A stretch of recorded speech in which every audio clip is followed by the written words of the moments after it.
Saludos amigos, buenas noches, bienvenidos a Reporte Especial. Hoy les hablo de nuestro sistema de salud y de cómo en los últimos años se le ha puesto precio a la vida.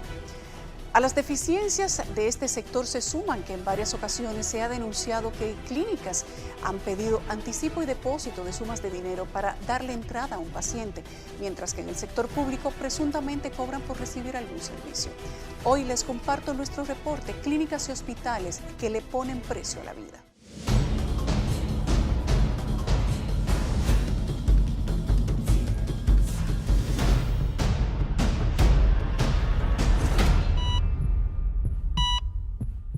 En cualquier parte, el derecho a la salud es universal e inalienable para el ser humano. En la República Dominicana, a pesar de las constantes reiteraciones, se hace más común que clínicas pidan un depósito o anticipo para atender o ingresar a un paciente, poniéndole precio a lo que se supone es invaluable. Como repetí anteriormente, la vida es una, el dinero va y viene. Y cuando la vida se va, ya no hay más nada. A pesar de que el derecho a la salud está consignado en la Carta Magna, en la Ley General de Salud 4201 y en diversas resoluciones, en nuestro país se violan sus normas y ponen en peligro la vida de los seres humanos. La Ley General de Salud dice que si yo llego a una sala de emergencia es obligatorio atenderme. Lo dice en su artículo 28, donde están todos los relacionados a los derechos de los pacientes. En ningún punto dice que la atención que me deben de brindar debe estar amarrada o a algún tema económico o algún tema de raza, etc. Por ende, el único paso a considerar cuando yo llego a una sala es el tema de categorizar, priorizar mi motivo de consulta. El doctor Rafael Mena, presidente de la Asociación Nacional de Clínicas y Hospitales Privados, explica que existe una diferencia entre una emergencia y una urgencia. Urgencia es un dolor de espalda, ojos rojos o dolor de estómago, dice él. Emergencia y urgencia son dos cosas diferentes. Que las clínicas y hospitales o todas las instituciones, por ley, cuando un paciente llega en emergencia, debe atenderse, debe ser atendido, debe prestarse los servicios que necesiten en ese momento. Por ejemplo, ¿qué es una emergencia? Un paciente que llegue sangrando por una puñalada, un tiro, eso es una emergencia. Un paciente que llegue convulsionando es otra emergencia. Un paciente que llegue cianótico es el que está negro por falta de oxígeno, debe suministrarte el oxígeno, o que llegue convulsionando. De acuerdo con estadísticas de la Dirección de Información y Defensa de los afiliados a la Seguridad Social, entre 2018 y 2020 se han recibido 49.872 quejas, siendo la petición de depósito o anticipo una de las mayores causas de esos requerimientos. El drama de morir por no poder pagar un anticipo médico no es una historia alejada de la realidad en nuestro país. El 15 de abril del año en curso, Naim Contreras Aristi, de 17 años, se desplazaba en una motocicleta. Fue embestido por un vehículo en la carretera Higüey-Nisibón. De acuerdo con las reseñas de los medios nacionales, un cóctel letal habría causado la muerte del adolescente.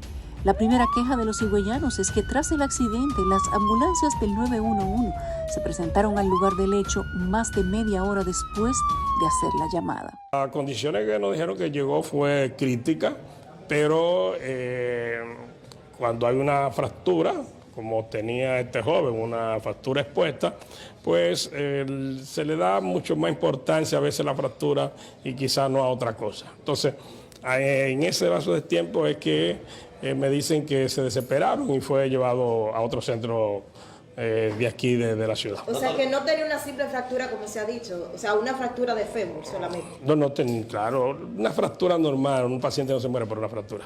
Las versiones preliminares también establecen que tras ser llevado al Hospital General y Especialidades Nuestra Señora de la Altagracia, no había siquiera un médico especialista, versión que fue desmentida por el director del centro médico, doctor Juan Santana, quien aseguró que se le brindaron todas las atenciones al joven atropellado.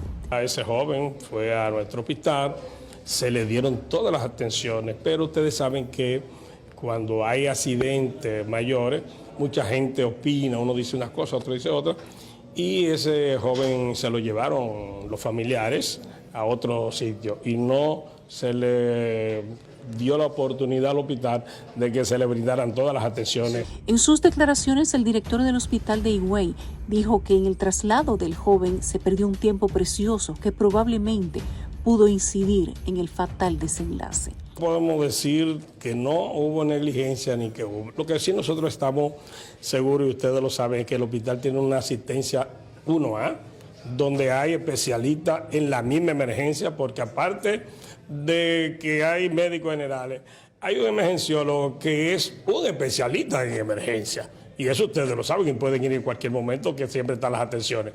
Ahora, no podríamos decir categóricamente, ahora nosotros vamos a documentar con datos y con todo lo que tenemos, porque recuerden que esto es un hospital donde tiene cámara y tiene todo y tiene tiempo. Y le vamos a dar un informe pormenorizado y detallado, y ahí te van a determinar si el hospital tiene culpa o no. Debo decir lo siguiente, señores. La hemoglobina del hombre son 14, 13, 12 gramos. Llegó con 6. El hematócrito es de 35, 40, llegó con 18. O sea, ya él no tenía nada en el cuerpo de sangre. Se desconoce la razón por la cual los familiares del joven decidieron trasladarlo al Centro Médico Dr. Peroso, donde finalmente falleció Contreras Aristi. Los familiares denunciaron que hubo negligencia y su padre, el señor Joaquín Contreras, narró que cuando llegaron a la emergencia le dieron asistencia, pero que tardaron mucho verificando el seguro médico, solicitando un depósito en efectivo y para hacerle una transfusión de sangre. Ellos llevaron la sangre, pero la sangre que se utilizó fue la de nosotros, porque en lo que ellos llegaron empezamos a transfundir. Eso es la verdad. Ahora ellos llevaron la sangre, porque en la rueda de prensa decimos que se le indicó y se le dijo. Pero en lo que tardaban ellos, nosotros empezamos a resolver. Sí, lo ideal es poner el mismo tipo de sangre para evitar los choques anafilácticos, o sea, las reacciones. Pero si no aparece, tenemos que arrancar con un subgrupo, otro grupo que sea compatible, o sea, aceptable, o más compatible. En este caso era el O. Que es el donador universal. Entonces, eso fue lo que empezó a dar. La sangre que a él se le suministró fue la de la clínica. Una de las cuestiones que ha alertado en torno al caso es que, de acuerdo con el padre del joven de 17 años, cuando estos hicieron el depósito de los 30,000 pesos que les pidieron, es que comenzaron a trabajar los doctores con empeño, y fue ahí cuando lo ingresaron en cuidados intensivos, a pesar de que el niño tenía un seguro de salud premium. Porque a veces los seguros cubren parte. Hay una parte que la cubre el paciente. Entonces, además de eso, solamente en COVID se cubría todo el 100% de UCI. Ahora ellos cubren una parte, una cantidad. Y como era un politraumatizado que iba a tener una alta duración en el centro, donde iba a haber que operarlo por lo menos de fémur ahora, revisarle por dentro, etcétera. Era un problema que se pidió eso con 30,000 pesitos. En esa rueda de prensa, los directivos de la clínica aseguraron que la atención nunca se le negó al paciente y que la cantidad de dinero que se le pidió no era lo relevante. Nosotros no tenemos problemas con el tratamiento que le dimos, nadie critica eso. A nosotros se nos critica por los 30,000 pesos. Pero vuelvo y digo, nunca se miró esos 30,000 pesos. Se solicitaron de depósito y se comenzó a trabajar. Se le pidió sangre a los familiares y ellos buscaron su sangre. Estos casos persisten en República Dominicana a pesar que las resoluciones 15608 y 15709 emitidas por la Superintendencia de Salud y Riesgos Laborales CISALRIL establecen que las administradoras de servicios de salud y el Instituto Dominicano de Promoción y Prevención de la Salud deben garantizar que en ningún caso o circunstancia las prestadoras de riesgos de salud exijan a sus afiliados pagos de depósito o anticipo como garantía por servicios de atención médico-quirúrgico que estos requieran.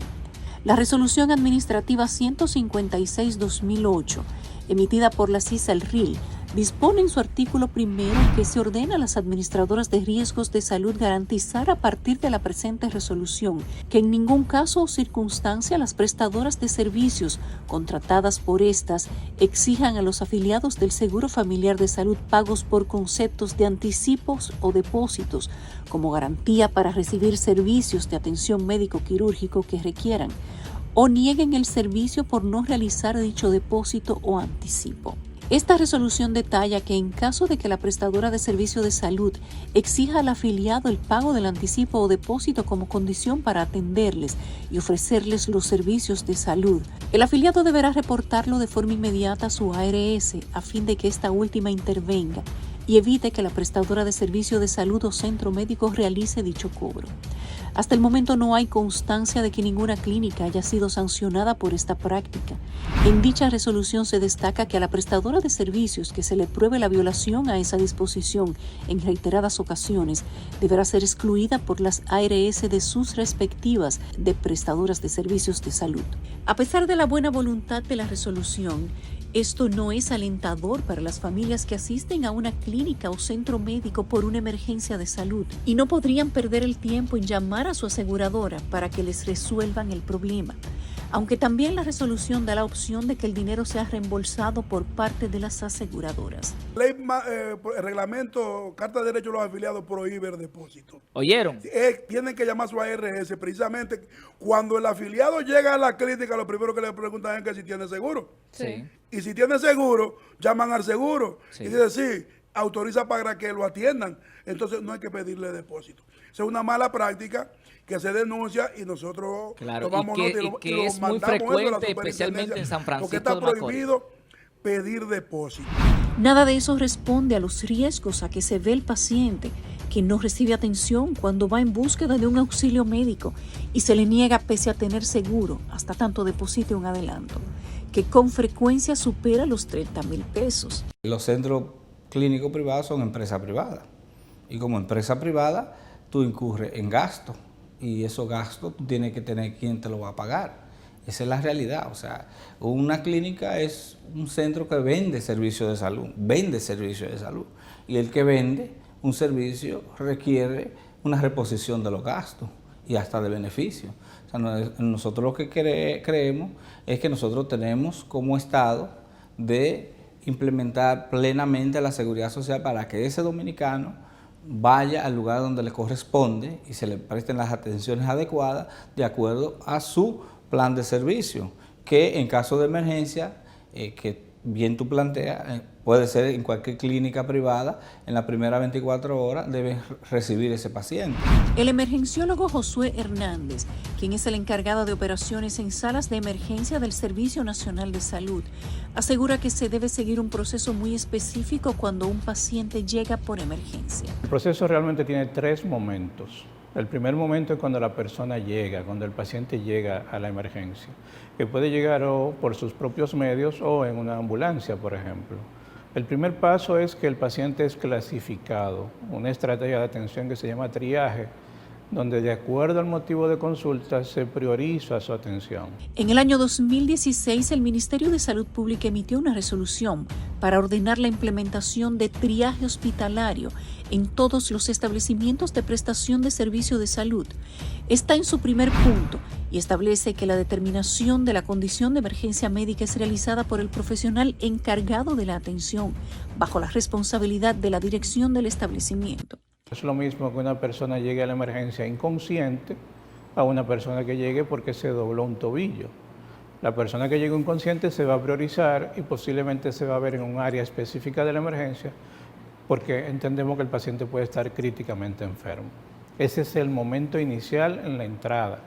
Una vez que el paciente entra, hay lo que se llama un proceso de atención como tal, donde se pueden hacer cosas con el paciente como ponerle un suero, hacerle estudios de imágenes o laboratorio y tomar una decisión para tratar de llegar a cuál sería la causa, el diagnóstico presuntivo del paciente.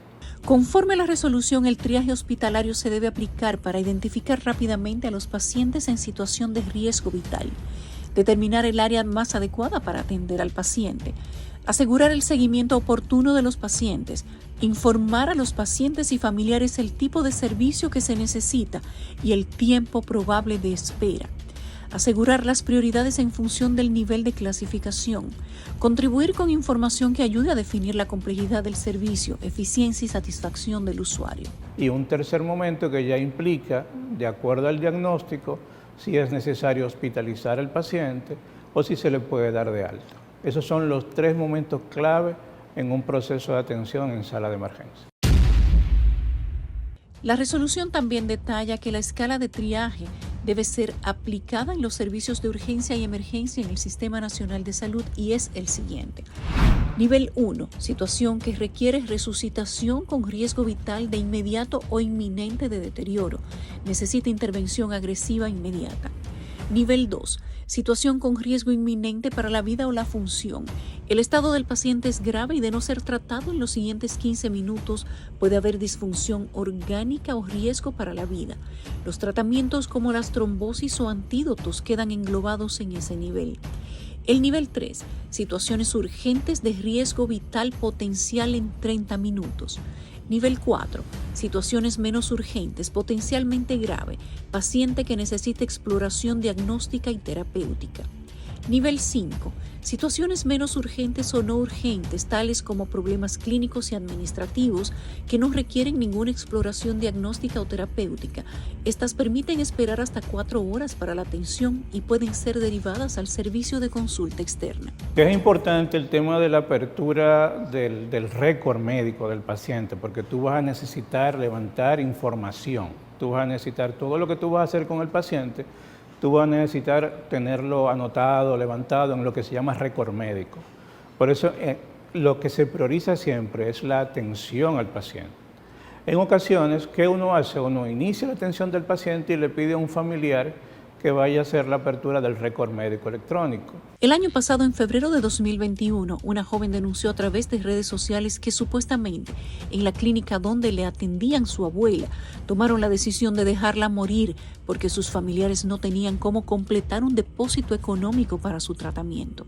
No puede ser que a esta altura de juego la vida de un ser humano sea tan insignificante para las personas y para ese tipo de instituciones, que si tú a las 12 o a las 10 de la noche, habiendo toque de queda, no logras conseguir 250,000 pesos, que sí se tienen, pero a esa hora no, porque nadie va a tener a esa hora 250,000 pesos en su casa.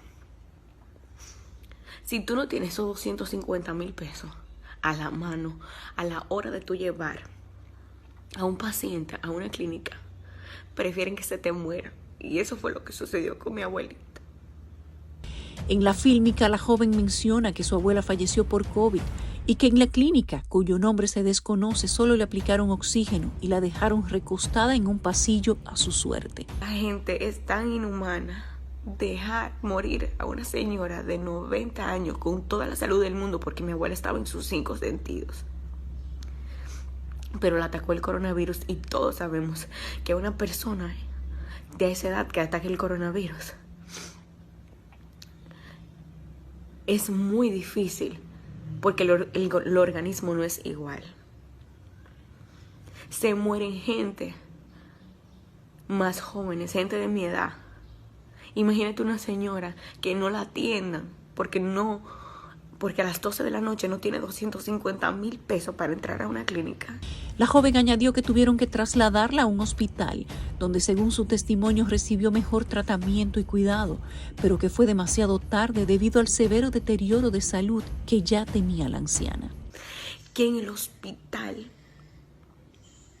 la hayan tratado como ella se merecía antes de morirse, haciéndole todas las pruebas. Cuando llegó, dándole cariño, dándole amor, tratándola como es lo que ella es, una persona. Y que en las clínicas los doctores le pasen por el lado, la pongan con oxígeno que no era el que ella necesitaba, en un pasillo tirada, esperando que la ambulancia la venga a buscar para poder llevarla al hospital. Y que cuando lleguemos al hospital la traten mejor que en la clínica. Que yo no lo puedo comprender. Un caso aún más complejo fue el del abogado Aldo Peguero, quien luego de perder a su esposa el 28 de diciembre del 2021 por un cáncer de páncreas en una clínica privada de Santo Domingo, se le exigió un depósito de 200,000 pesos. Luego de realizar el pago lo condujeron al departamento legal para un reconocimiento de deuda por 1,200,000 pesos. De que mi esposa muere, a mí me llaman de facturación. Me dicen que tengo que dar un depósito de 200,000 pesos. Accedo, no hay problema. Sabe que eso uno entiende que así sea.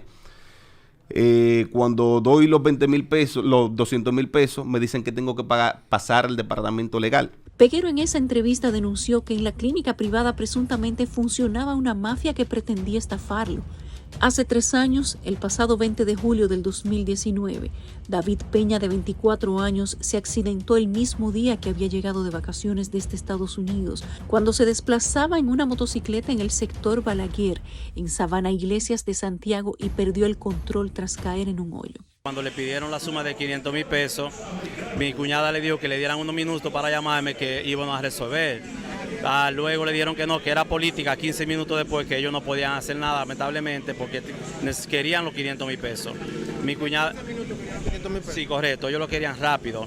Le estaban entregando 300,000 pesos, una jipeta, no lo quisieron aceptar porque ellos dicen que es política.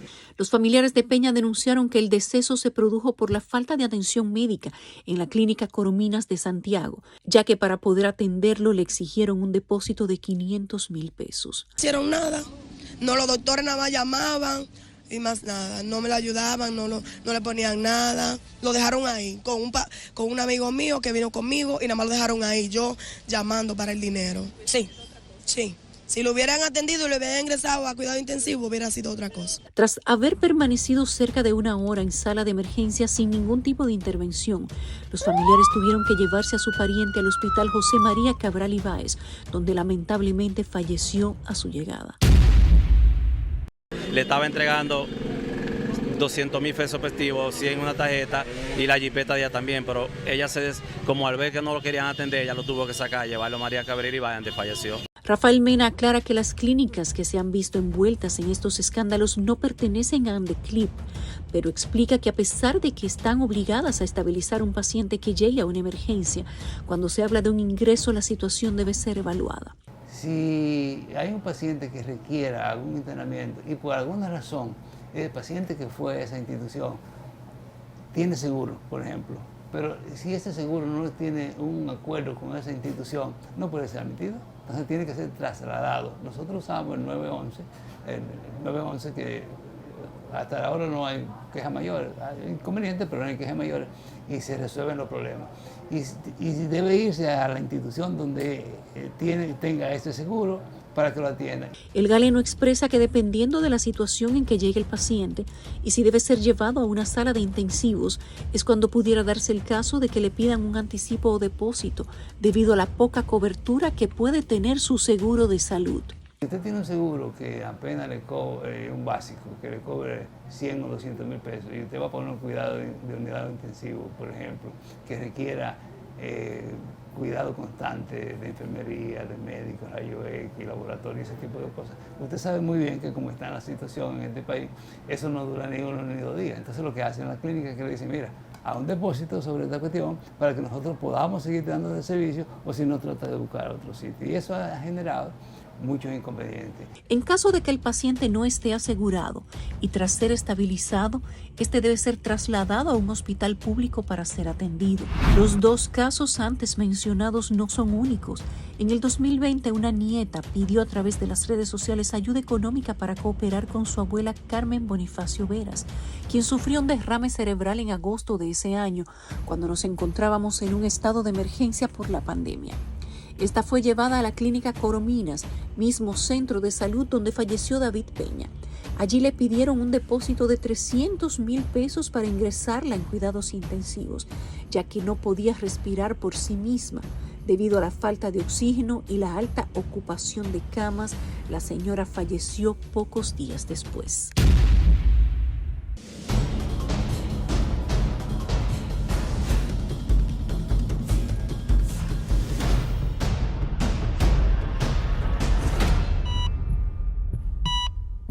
Al regreso de la pausa, quédese con nosotros.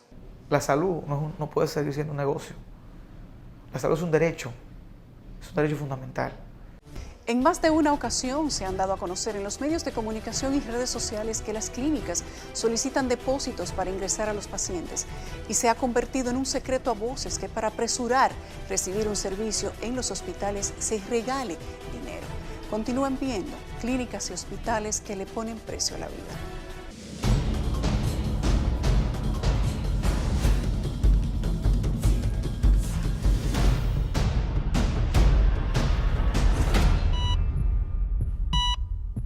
Porque aquí en la República Dominicana los centros médicos y los médicos se comportan como la cosa nostra, como una mafia. El cobro de anticipo o depósito no es la única práctica que le ha costado la vida a dominicanos.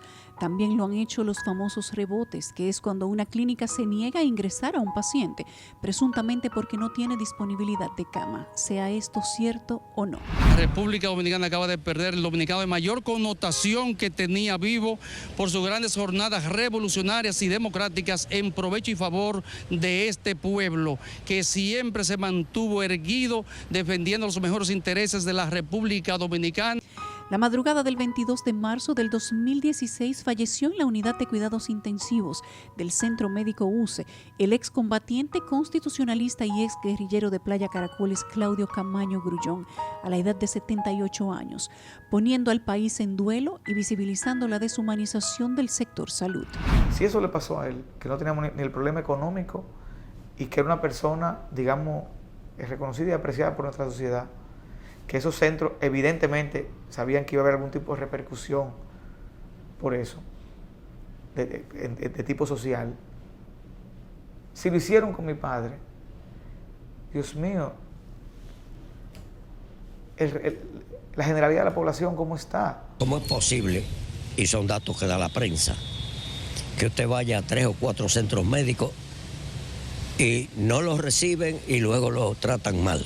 A mí me cae muy mal, me apena terriblemente. Sobre todo que yo sé que Claudio no era un tipo, un resentido social. Camaño Grullón murió luego de sufrir un accidente automovilístico cuando conducía su vehículo en el que viajaba junto a su hija y un nieto. El conductor del otro vehículo se salió del carril y lo impactó de frente en el tramo carretero Pizarrete-Baní, donde residía, según cuenta su familia. Pero mi papá, básicamente el impacto fue en la puerta donde él estaba. Él sufre contusiones, sufre una fractura aquí en el brazo y sufre contusiones en el tórax. Realmente mi papá en ningún momento perdió la conciencia. De hecho, bueno, quedó conmocionado porque un impacto así te conmociona, te aturde. Pero de hecho, nosotros tenemos los videos de cuando mi papá lo sacan del vehículo, porque tuvieron que ayudarlo a sacar el vehículo porque la puerta quedó afectada. Pero cuando me pasa el vehículo, en el vehículo que lo lleva al Centro Médico Aguas Vivas en Baní, él se monta con sus propios pies. Camaño Vélez cuenta que en el Centro Aguas Vivas a su padre le realizaron una radiografía en donde toman la decisión de que por el tipo de intervención que necesitaba, ellos no contaban con el personal.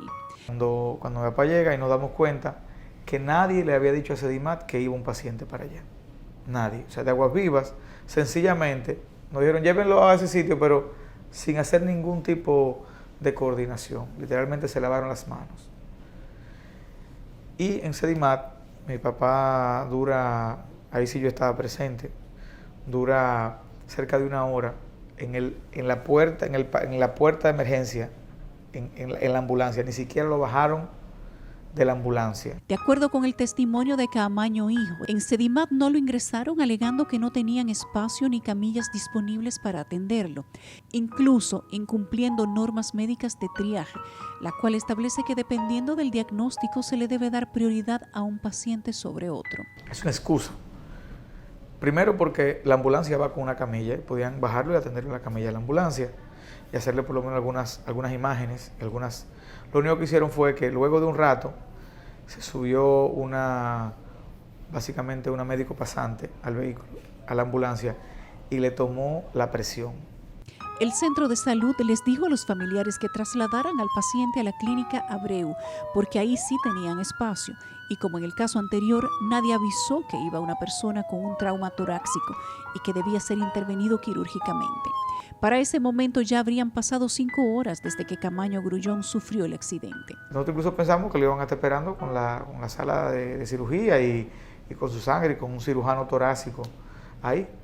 Cuando llegamos allá a Abreu, lo bajan de la ambulancia, lo pasan de la camilla de la ambulancia a la camilla de emergencia.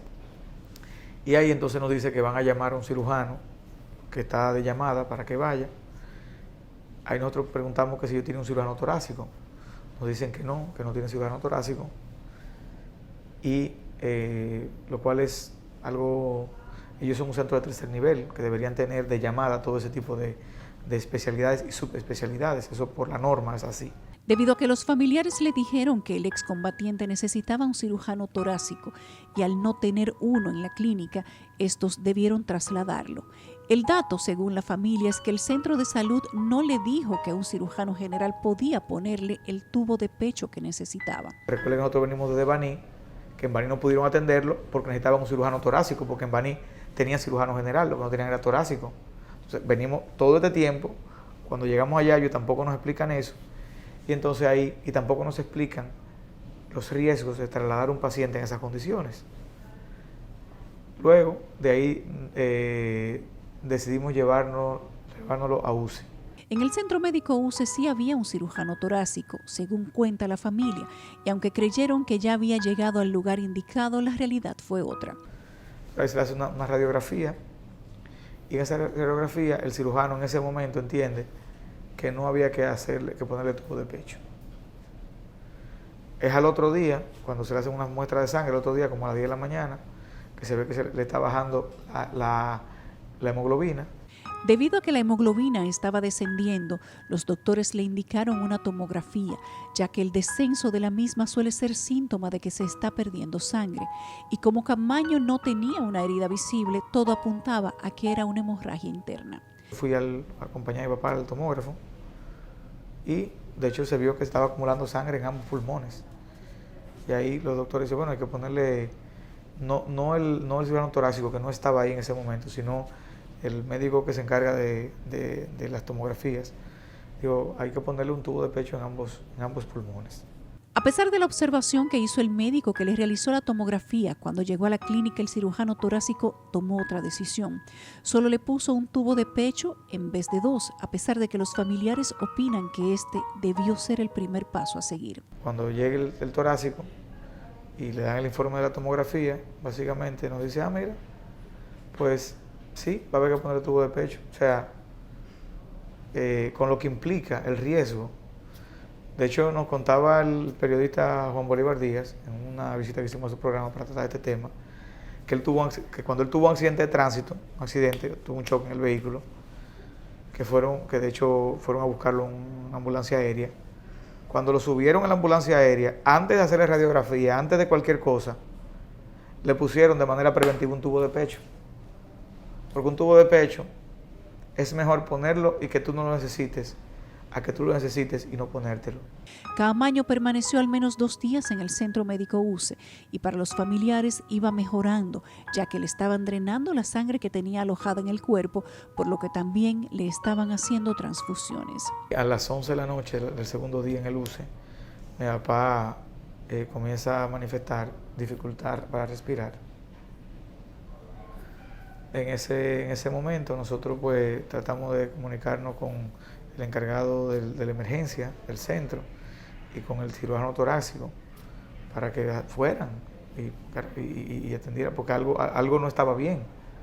Porque de repente él, de ir en mejoría, comenzó a decaer.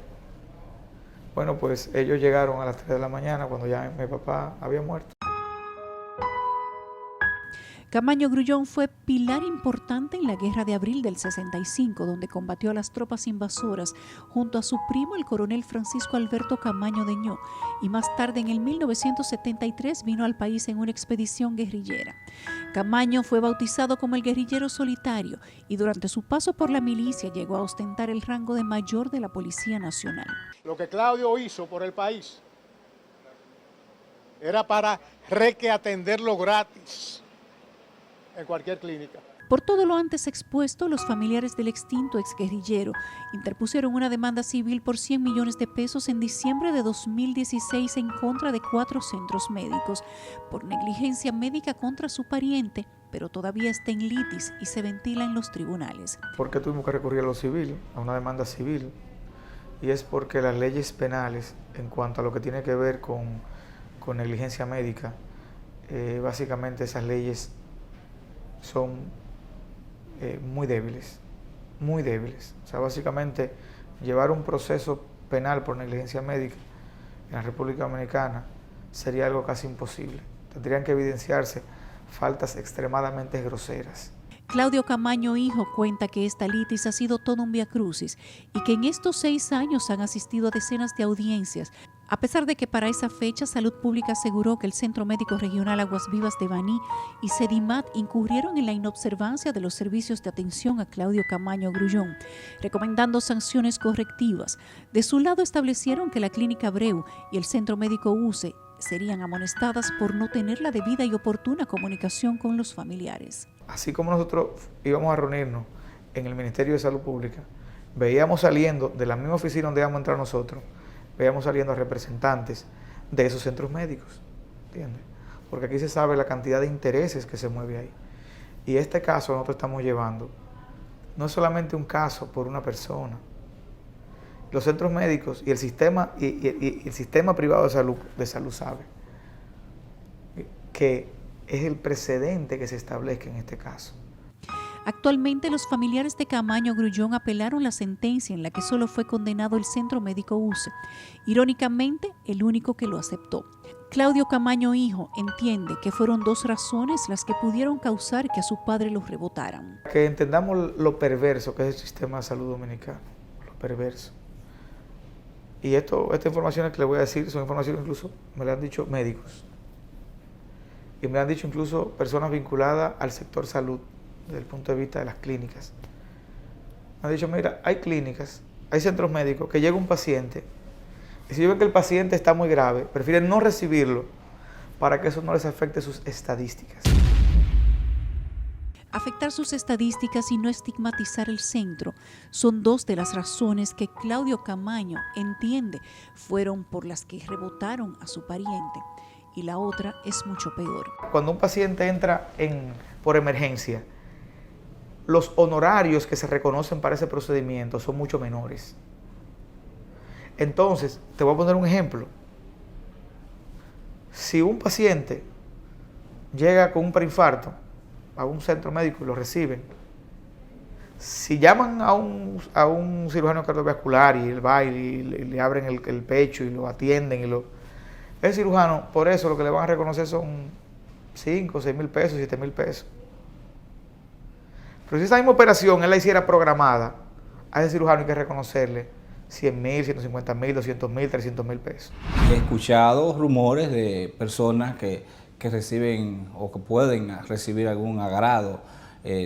Tanto, siendo honesto, puede ser que el empleado dé intención de recibirlo, pero también he escuchado muchos rumores de el que va al usuario para tratar de agilizar el proceso también hace la oferta. Lo correcto es que los gerentes de esos centros de salud tengan la medida correctiva del lugar y que se concientice al personal de que es un servidor público, no está ahí para recibir dádiva, para hacer favores, ni violentar un procedimiento a favor o en contra de un usuario del sistema. Las denuncias de violación a la ley de salud no solo se dan en los centros privados. Gimbert Félix Telemín denunció a nuestras cámaras que llegó al Hospital Moscoso Puello en compañía de su suegra, quien estaba sufriendo un accidente cerebrovascular. ¿Usted cree que es justo usted llegar con una persona que le da un ACV a un hospital público en una ambulancia del 911? Yo como especialista en emergencia prehospitalaria, con más de 15 años en experiencia en este tema, porque todo el que me conoce sabe muy bien que ese es el tema que nosotros manejamos. Usted llega al Moscoso Puello, tiene más de 3 horas en un hospital sin ese paciente, en este caso una paciente de 94 años de edad, no ser atendida por el personal galeno.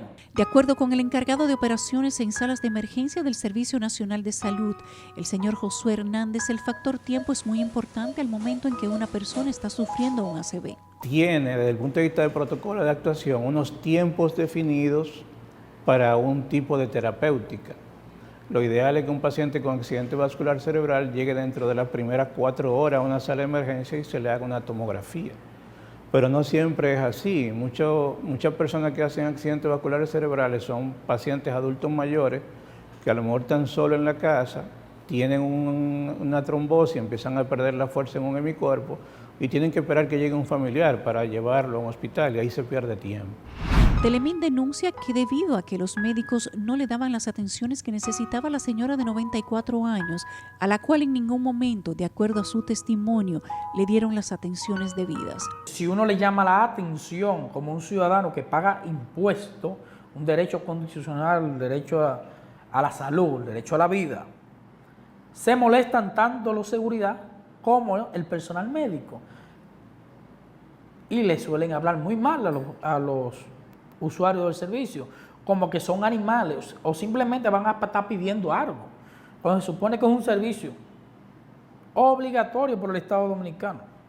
Tras pasar varias horas y Telemín ver que no atendían a la señora de avanzada edad, se acerca a la persona, quien le dijo que para trasladar o poner a la paciente en un área más cómoda tenían que darle dádivas. Y cuando tú necesitas una camilla o una silla de ruedas, te quieren cobrar. Y eso se llama corrupción. Yo no tengo que pagarle un peso a nadie en un hospital público para que me busquen una silla de ruedas. Yo no tengo que pagarle un peso a nadie para que me atienda un ser humano. Y más si es dominicano.